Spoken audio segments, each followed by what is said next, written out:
Просечната македонска бруто плата во септември изнесувала 30.556 денари. Истиот месец 2,2% од вработените во Република Македонија воопшто не примиле плата, забележува Државниот завод за статистика. Дека цените постојано растат, а платите остануваат многу ниски, сметаат тетовци. Па се разбира, никогаш не е доволно. За цените денеска како што се овде, тоа е катастрофа, ужас. Секој ден цените растат, а платата за колку години нема покачување ни плати, ни пензии, ни ништо. А цените се во споредба со Западот исти. А таму заработува еден човек 3000 евра, овде 300 евра. А има минимум некој што прима и 100 евра. Некој па 6 месеци не прима плата. Нема месечен пример. Не сум запослен. Дали платите се доволни за да се помогнат? Доволни. Тоа нека кажа парламентарците да се доволни. И нека не се занесува многу.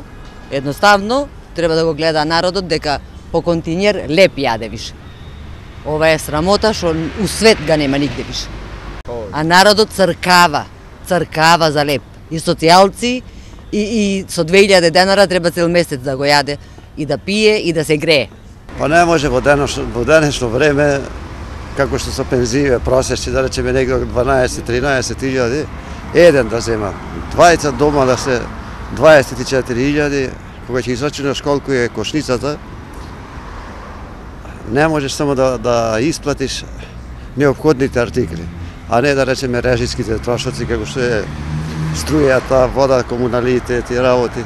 Кога ќе израчунаш се, минимално би требало во една куќа со 4 члена, негде околу 35.000 или 40.000, за да може просечно да живи, нормално да може да излезе, не да живи раскошен живот, него да го пројде месецот.